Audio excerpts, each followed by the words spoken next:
A desperate single dad took a one-time $690 job to drive a mysterious VIP, never expecting her words would shatter the silence of his life. "I'm falling in love with you." Do not speak to the client unless spoken to. Do not look at the client through the rearview mirror. Do not deviate from the route for any reason whatsoever. You are a ghost, understood? The rain hammered down on the thin roof of Leo's worn-out sedan, a relentless drumming that matched the frantic thudding in his chest. He clutched his phone, the voice on the other end crisp and sterile, devoid of any warmth as it laid out the rules for the most important 6 hours of his life. He nodded, even though the man couldn't see him, his throat too tight to form a proper word. "Understood," he managed, the word a small, brittle thing against the storm. He needed this job. The $690 wasn't just money. It was a fragile lifeline. It was the rent that was 3 weeks overdue, the cost of the medicine his daughter Lily needed for her persistent cough, and maybe, if he was careful, a new pair of shoes for her since her current ones had a hole in the sole that let the damp seep in. He ended the call and leaned his forehead against the cold glass of the driver's side window, the biting cold a sharp reminder of his reality. The world outside was a blur of weeping gray, the streetlights smearing into long, golden streaks on the wet pavement. His apartment was a collection of quiet despairs. The threadbare blanket on Lily's small bed, the flickering light in the tiny kitchen, the hollow echo in the cupboards that held more air than food. He was a good man, a dignified man, but dignity didn't pay the bills. It didn't keep his 5-year-old daughter warm. He looked at the small, framed photo tucked into his dashboard. It was of his late wife, Sarah. Her smile was a sunbeam in the gloomy interior of the car, a memory of a time when life was not a constant, grinding struggle. She had been taken from them by a sudden illness 2 years ago, and with her went the color and the music of their world. Now all that remained was his unwavering, desperate love for Lily, a love so profound it felt like a physical ache in his bones. Lily was his everything, the keeper of his hope.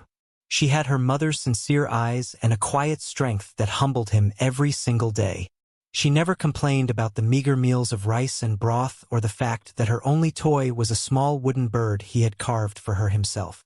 Her innocence was a sacred flame he had to protect at all costs. The instructions for the job were simple enough on paper, but they felt heavy, monumental. He was to drive to the most exclusive hotel in the city, the St. Regis Spire, and wait for a Ms. Alara Vance. He was to take her to a private airfield outside the city limits. The car he was to use wasn't his own wreck. A sleek, gleaming black sedan would be waiting for him, the keys left with the concierge. The whole arrangement felt unreal, a glimpse into a world of polished marble and sterile silence that was light years away from his own. He was just a ghost, a temporary fixture in a rich person's life. He could do that. For Lily, he could be anything. He took a deep, steadying breath, the air tasting of rain and desperation. He checked his reflection in the rearview mirror, a habit he would have to break for the next few hours. His face was gaunt, his eyes haunted by a weariness that seemed to have settled deep into his soul. He straightened his worn but clean collar. He had to be impeccable. He had to be invisible. He had to succeed. He started the car. The engine of the provided luxury vehicle purred with a soft hush that was almost unnerving. It was a cavernous, immaculate space, smelling of rich leather and something else, something clean and expensive. Leo's hands, calloused from years of manual labor before he lost his construction job, felt rough and out of place on the polished steering wheel. He waited, his heart pounding a nervous rhythm against his ribs. The rain continued its relentless assault on the city. Then the back door opened with a soft click. A woman slid inside, bringing a gust of cold, rain-scented air with her. She didn't look at him. She didn't say a word. She was just a silhouette in the deep shadows of the back seat, a flicker of a tailored coat, the glint of a pearl earring in the dim light. The door closed, sealing them in an almost unbearable silence, broken only by the rhythmic swish of the windshield wipers and the distant hum of the city. He put the car in drive, his movements careful and deliberate. He was a ghost. He drove, his eyes fixed on the road ahead, the city's glittering lights reflecting like shattered jewels on the wet asphalt. He didn't know it yet, the narrator's voice would have whispered, but this silent passenger, this enigmatic figure shrouded in wealth and shadow, was not just a client. She was a key, poised to unlock a future he could not even begin to imagine. He drove into the night, a fragile man carrying a cargo of secrets, unaware that his own quiet, selfless heart was about to become the most valuable thing in the world. The journey had begun. They drove for nearly an hour, the silence in the car growing heavier with each passing mile. It was not a peaceful silence. It was a sterile, charged quiet, thick with unspoken things. Leo kept his eyes glued to the road, his posture rigid. He could feel her presence behind him, a cool, distant weight. He didn't dare look in the mirror. He focused on the hypnotic dance of the wipers, the steady thrum of the engine. Alara Vance, for her part, stared out the window, her reflection a pale, ghostly mask against the dark, streaming glass. The city lights blurred into abstract strokes of neon and gold, but she saw none of them. Her mind was a cavern of echoes, today being a particularly difficult anniversary. It was the day the world had splintered, the day she had lost the tiny, fluttering heartbeat that had promised to fill the vast, empty rooms of her life and her heart. The wealth, the power, the commanding presence she projected to the world. It was all a meticulously crafted armor. Beneath it, she was hollow, haunted by a grief so profound it had frozen her from the inside out. Her life was a series of transactions, of board meetings and sterile flights, a relentless forward motion designed to outrun the ghosts that chased her. She saw kindness as a currency, a tool people used to get something. She trusted no one. A sudden, jarring lurch of the car pulled her from her reverie.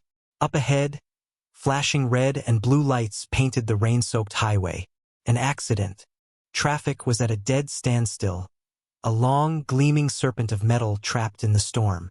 Leo's hands tightened on the wheel. "Do not deviate from the route," the voice had said. This was a deviation.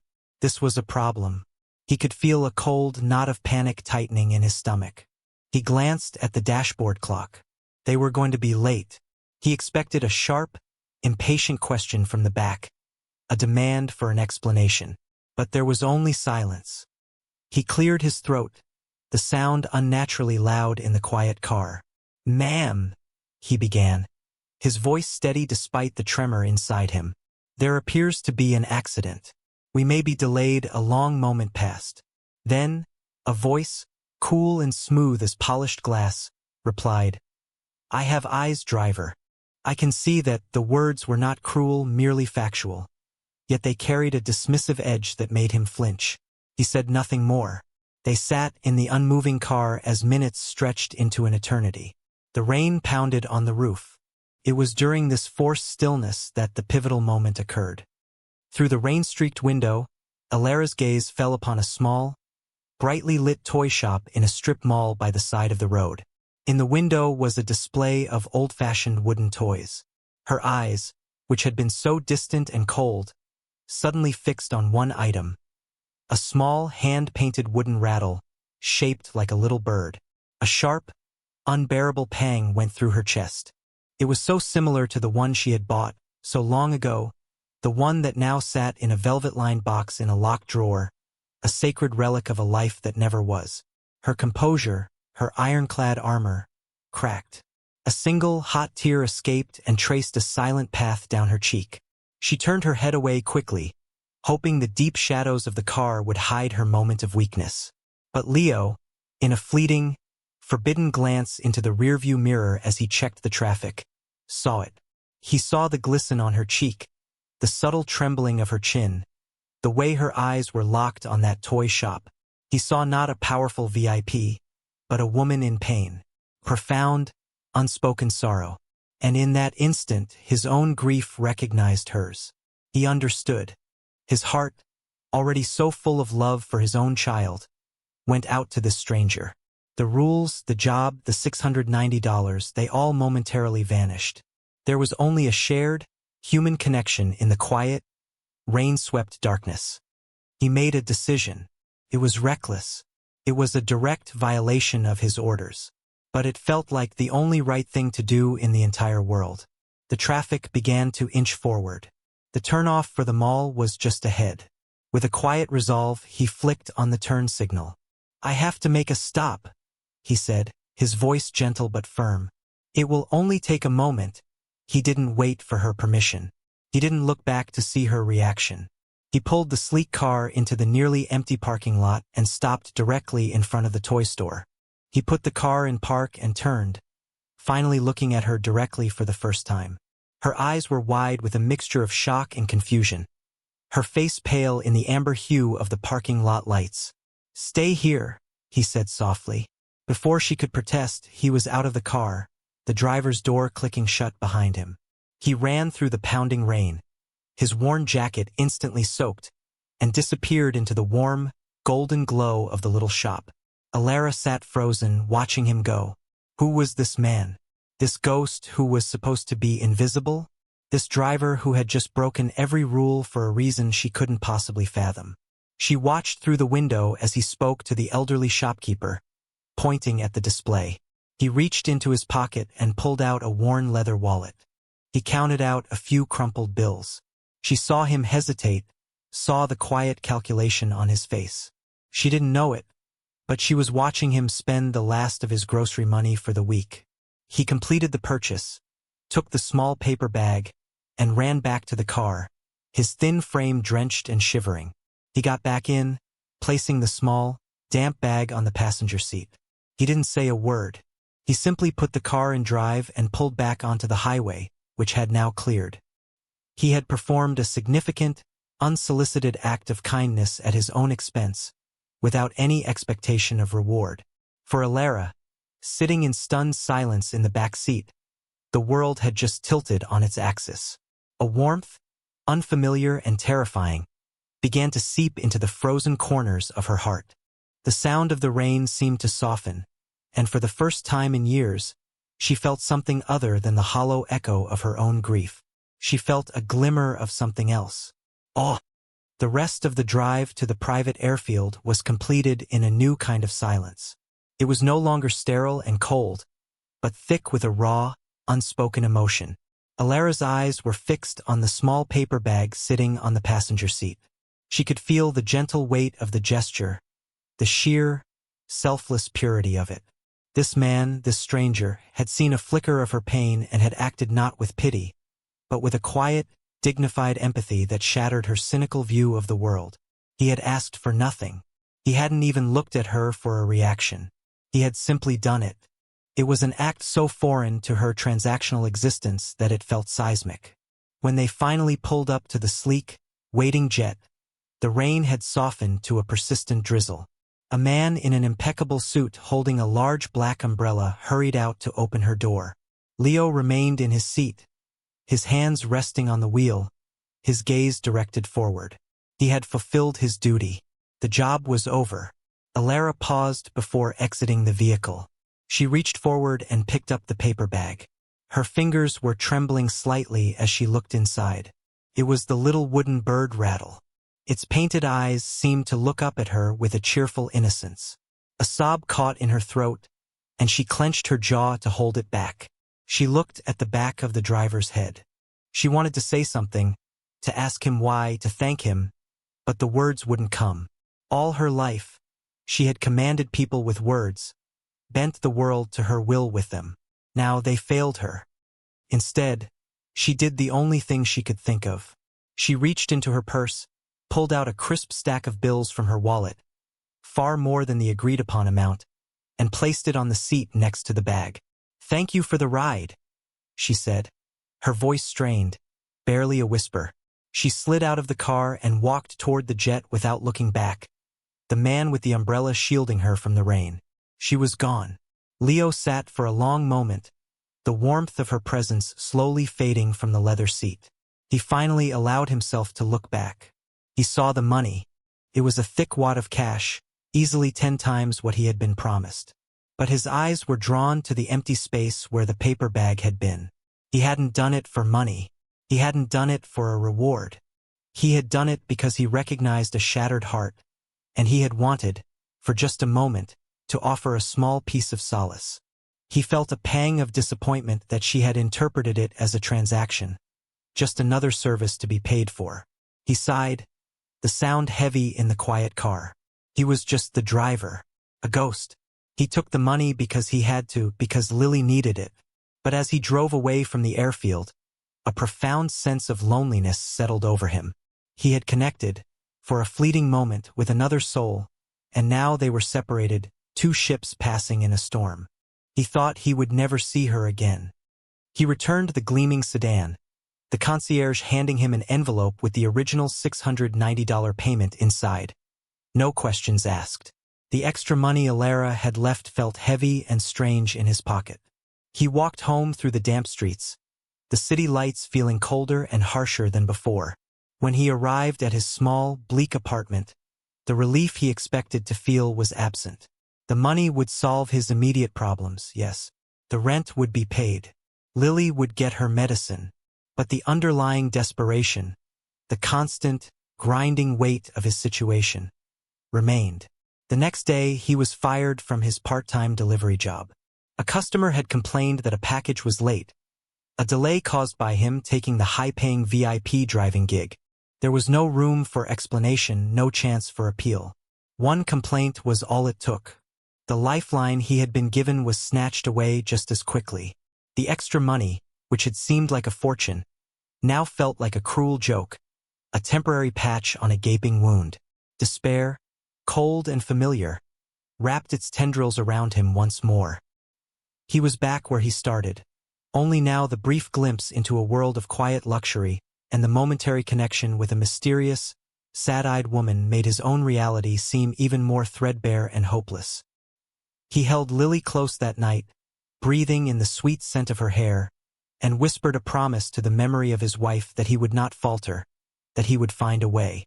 But in the dark, with only the flickering streetlights for company, he felt utterly and completely alone.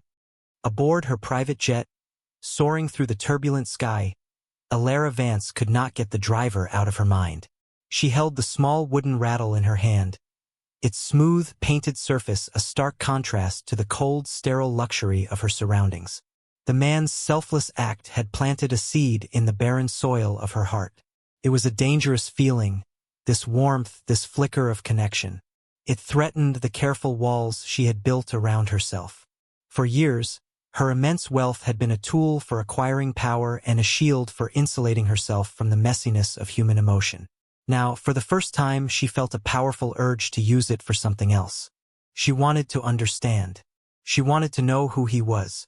Upon landing, the first call she made was not to her board of directors, but to her head of security, a man named Arthur who was fiercely loyal and incredibly discreet.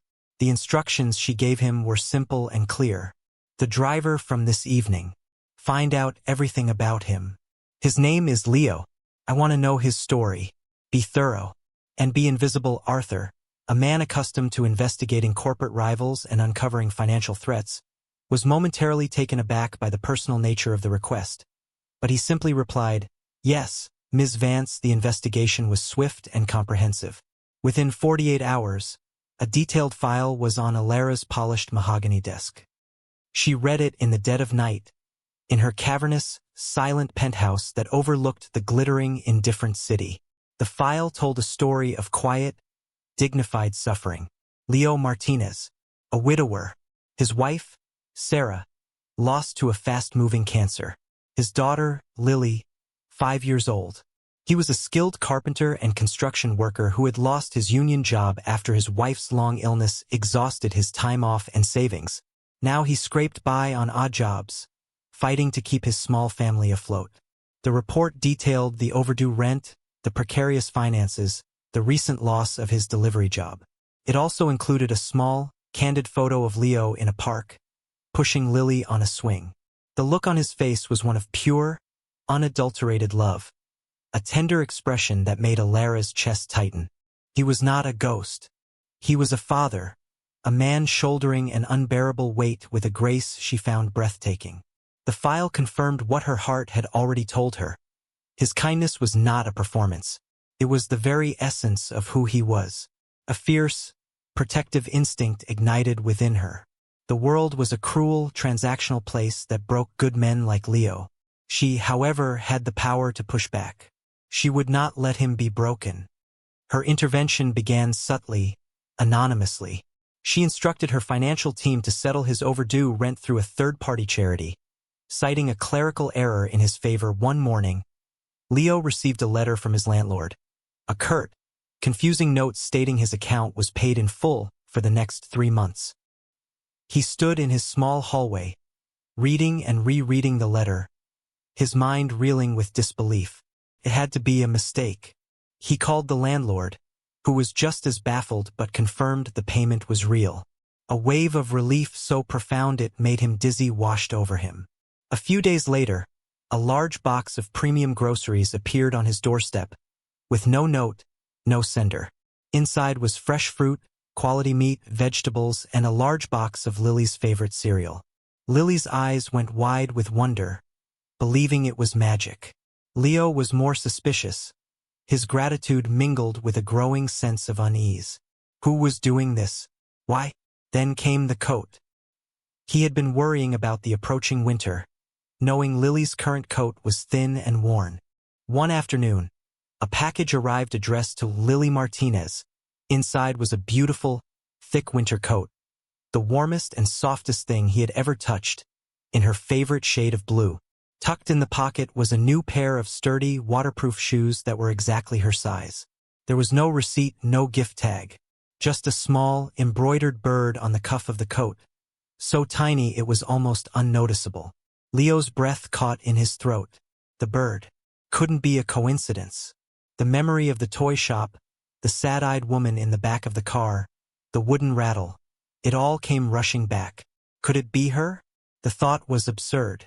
Why would a woman like that, a fleeting passenger from another world, care about him and his daughter? He dismissed it as a wild fantasy, but the seed of the idea was planted. He was being watched over by a guardian angel, a hidden savior whose identity remained a tantalizing and terrifying mystery. He felt a strange mix of profound gratitude and the unnerving feeling of being a subject in someone else's story. Alara found that these anonymous acts of kindness were doing more for her than they were for Leo. Each small intervention was a balm on her own wounded soul. She was not just sending money. She was sending care, warmth, security. She was using her power not to conquer, but to nurture. It was a novel sensation, and it was addictive. She received daily updates from her security team, complete with discreet photos. She saw Lily's delight over the groceries, the way she hugged her new coat. She saw the lines of stress on Leo's face begin to soften, replaced by a look of bewildered hope. But she knew this couldn't continue. Anonymity was a temporary shield. She wanted to see him again, to speak with him, to understand the quiet strength that had so captivated her. She needed a reason, a plausible excuse to bring him back into her orbit. And so, she created one. She instructed her personal assistant to fire her current driver for a minor, fabricated infraction. The position needed to be filled immediately. It required discretion, reliability, and a steady presence. She knew the perfect candidate. She would orchestrate a reconnection, a chance meeting that was anything but. She was Alara Vance. She did not believe in fate. She manufactured it. A week later, Leo received a call from a high-end recruitment agency specializing in personal staff for the city's elite. They had received his name from a confidential referral and wanted to know if he was interested in a position as a full-time personal driver for a prominent CEO. The salary they quoted was staggering, more money than he had ever dreamed of making in a year. It included full health benefits, a housing allowance, and a tuition fund for his daughter. It was the answer to every prayer he had ever whispered into the darkness. Felt too good to be true. His interview was scheduled for the following day at the headquarters of Vance Enterprises, a gleaming steel and glass tower that pierced the city skyline. He spent hours preparing, pressing his only suit, polishing his best shoes, rehearsing answers to questions in his mind. He walked into the ornate, cavernous lobby feeling small and out of place, a worn-out sparrow in a cage of eagles. He was escorted to the top floor, to an office so large and pristine it felt more like a modern art gallery. And there, sitting behind a vast marble desk, was her, Alara Vance. Her hair was pulled back in an elegant chignon, and she wore a crisp, commanding business suit. The shadows of the car were gone, replaced by the bright, unforgiving light of day. But her eyes were the same, deep, intelligent, and holding a hint of that same profound sadness he remembered. He froze. "Mr. Martinez," she said, her voice the same cool, smooth tone from the car. "Thank you for coming." Leo's mind raced. The anonymous gifts, the job offer, it was all her. He felt a surge of conflicting emotions. Gratitude, confusion, a hint of indignation at being manipulated. "It was you," he said, the words coming out as a statement, not a question. A small, almost imperceptible smile touched her lips. "I don't know what you're referring to," she said, the denial a mere formality. "I require a new driver. My security team vetted a list of candidates. Your record is impeccable. You came highly recommended for your discretion." It was a lie, but a well-crafted one that gave him a dignified way to accept. They talked for an hour. It wasn't a typical interview. She asked him about his life, about Lily, about his late wife. Her questions were direct but gentle, her attention unwavering. He found himself speaking with a candor he rarely allowed himself, sharing the story of his love for Sarah, his struggles after she was gone, his fears and hopes for his daughter. He spoke with a quiet, raw honesty that was his nature. He was not trying to impress her. He was simply being himself. Then, in a moment of bravery, he asked, "The toy shop, why?" Alara looked down at her hands, her corporate armor seeming to dissolve for a moment. "Some days are harder than others," she said, her voice soft. "That was one of them. You showed me a kindness I had forgotten existed. I wanted to repay it." The confession hung in the air between them. It was a bridge, a fragile connection forged over a shared, unspoken understanding of grief. He took the job. It was a decision that would irrevocably change the course of their lives. He became her driver, the ghost in the front seat once more. But this time, the silence between them was different. It was no longer empty but filled with a comfortable, growing intimacy. Their days were spent in the quiet cocoon of the car, navigating the city. He would drive her to board meetings and exclusive galas, a silent observer of her powerful world. And in the spaces in between, they talked. He told her stories about Lily, her funny questions, her stubborn spirit, her love for drawing birds. He spoke of Sarah, not with shattering grief, but with a tender fondness, keeping her memory alive. He was rebuilding his life, piece by piece, on the foundation she had provided.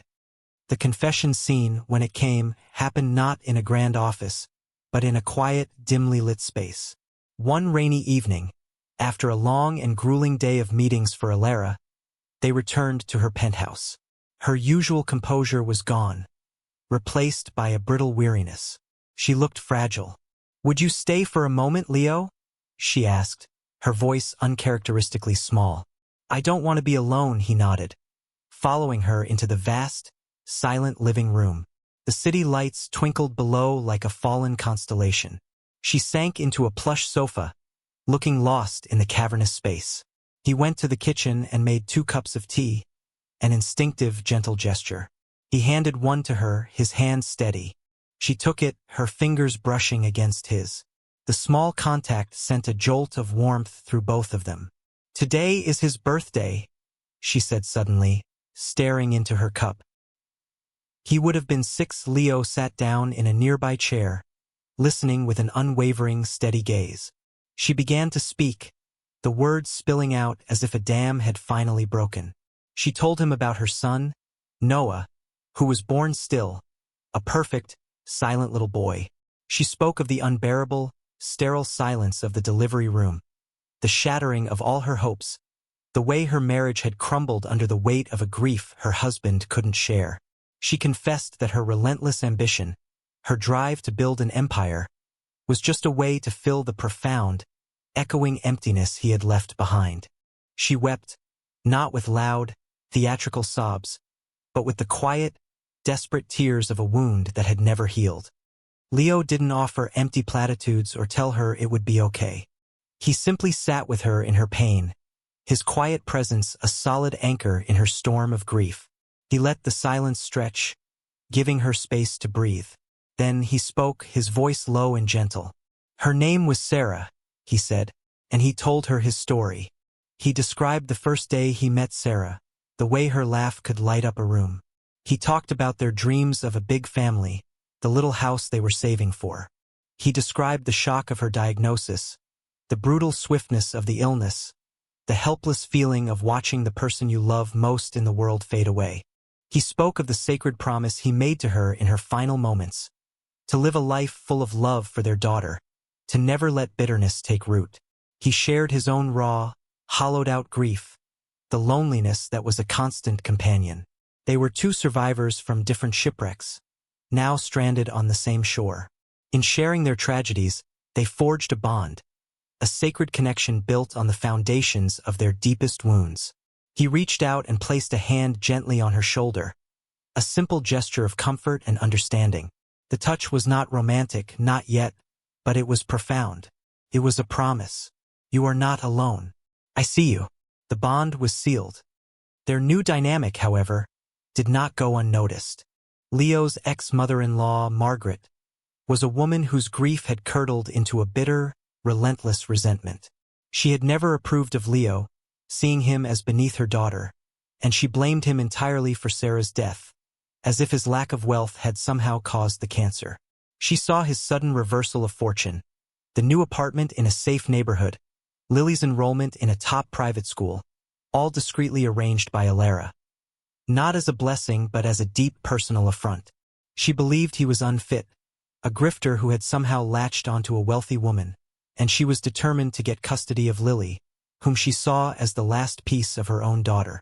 She was the foil, the personification of cruelty, poised to trigger the climax. The confrontation happened in the polished, sun-drenched atrium of Lily's new school. It was a parent-teacher day, and Leo was waiting for Alara, who had insisted on coming with him.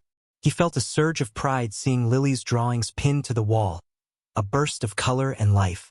He was happy, truly happy, for the first time in years. That was when Margaret appeared, her face a mask of cold fury. "Leo," she hissed, her voice sharp enough to cut glass. She was not alone. She had brought her lawyer, a smug-looking man in a pinstripe suit. She began her assault, her voice rising with each word, ensuring an audience of the other wealthy parents who were milling about.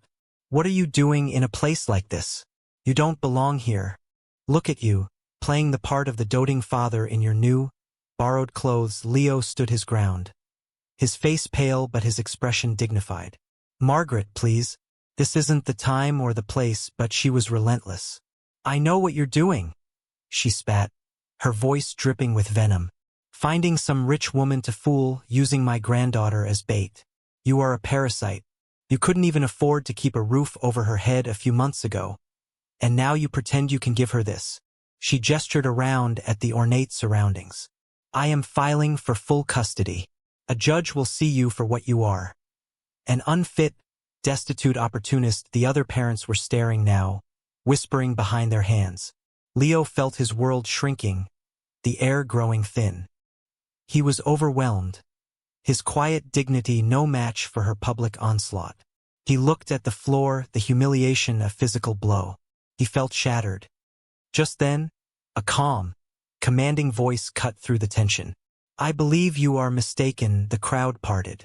Alara Vance stood there, her presence radiating an aura of absolute power and unshakable calm. She was dressed in an impeccable cream-colored suit, her posture perfect, her eyes like chips of ice. She walked to Leo's side and placed a gentle hand on his arm, a public gesture of allegiance. She looked directly at Margaret, her gaze unwavering. "My name is Alara Vance," she said, her voice quiet but echoing in the suddenly silent atrium. "And this man, Leo Martinez, is not my employee. He is my partner." A collective gasp went through the crowd. Margaret's face went white with shock. Alara continued, her monologue a masterclass in controlled power. "You speak of what he can provide? Let me tell you about the man you are slandering.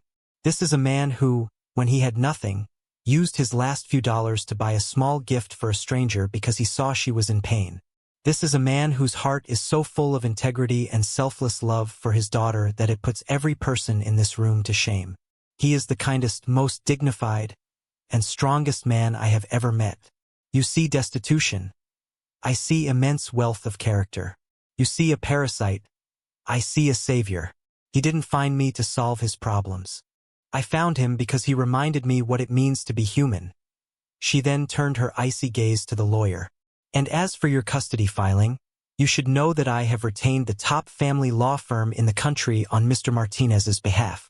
Your case has no merit, and this public harassment of my family will be met with swift and decisive legal action. You will be hearing from my attorneys.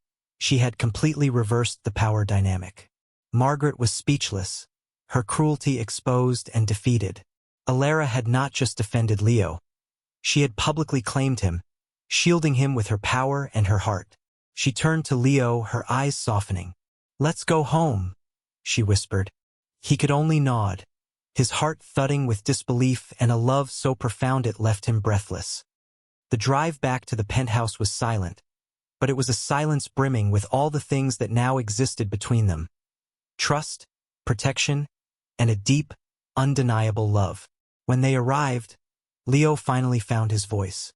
"Thank you," he said, the two words feeling utterly inadequate. "You didn't have to do that." Alara turned to him, her expression tender. "Yes, I did," she said. "Leo, when I met you, I was living in a gray, hollow world. I had everything and I felt nothing.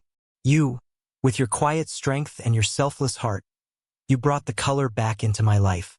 You and Lily." She took a step closer, her gaze searching his. "The things I've done, the rent, the job, it was never about charity. It was about wanting, needing to be closer to you. To the only source of genuine warmth I had found in years." Her armor was gone, her vulnerability laid bare. "My lawyers will handle Margaret. She will never bother you again. I've set up a trust for Lily that will ensure she has everything she ever needs for the rest of her life. I bought the apartment building you live in this morning. You will never have to worry about a home again." He stared at her, overwhelmed by the sheer scale of her actions. She was solving all his problems, erasing every fear that had haunted him for years. But it was her next words that truly healed him, that washed away all the old scars.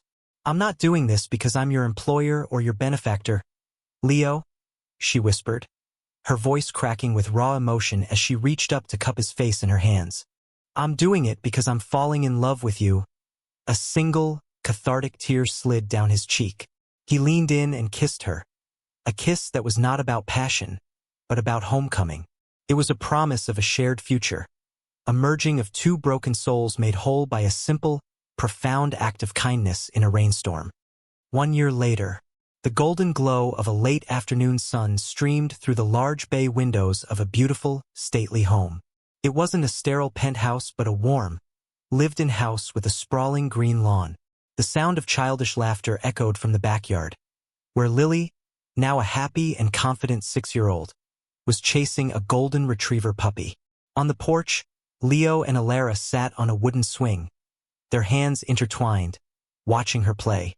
Leo was no longer gaunt or haunted. His face was relaxed, filled with a quiet, steady joy. He was not her driver. He was her partner in every sense of the word. He ran a charitable foundation they had started together, using his carpentry skills to build homes for families in need. Alara was still a powerful CEO, but her ambition was now tempered with a soft, radiant happiness. She no longer worked to fill an emptiness but to build a better world. She was not just Lily's benefactor. She was the mother figure Lily adored, the one who braided her hair in the morning and read her bedtime stories at night. The little wooden bird rattle sat on the mantelpiece inside, a sacred reminder of the moment their lives had changed forever. Leo leaned over and kissed Alara, a gentle, familiar gesture.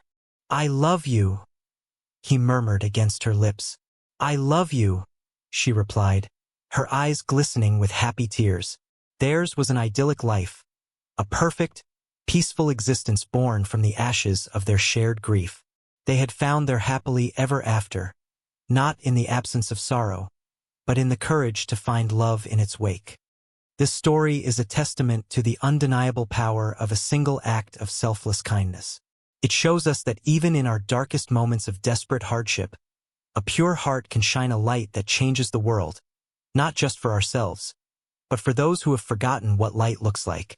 Leo, a virtuous man at his lowest point, expected nothing when he reached out to a stranger in pain. Alara, a woman shielded by wealth but shattered by grief, discovered that the one thing her money couldn't buy, true human connection, was offered to her for free. Their journey reminds us that the greatest transactions in life have nothing to do with money, but everything to do with empathy, courage, and the profound, healing magic of being truly seen by another person. Their love story is a fable for our times, proving that goodness is a currency of its own, and its returns are immeasurable. If this story touched your heart and reaffirmed your faith in the goodness of people, we hope you'll continue this journey with us.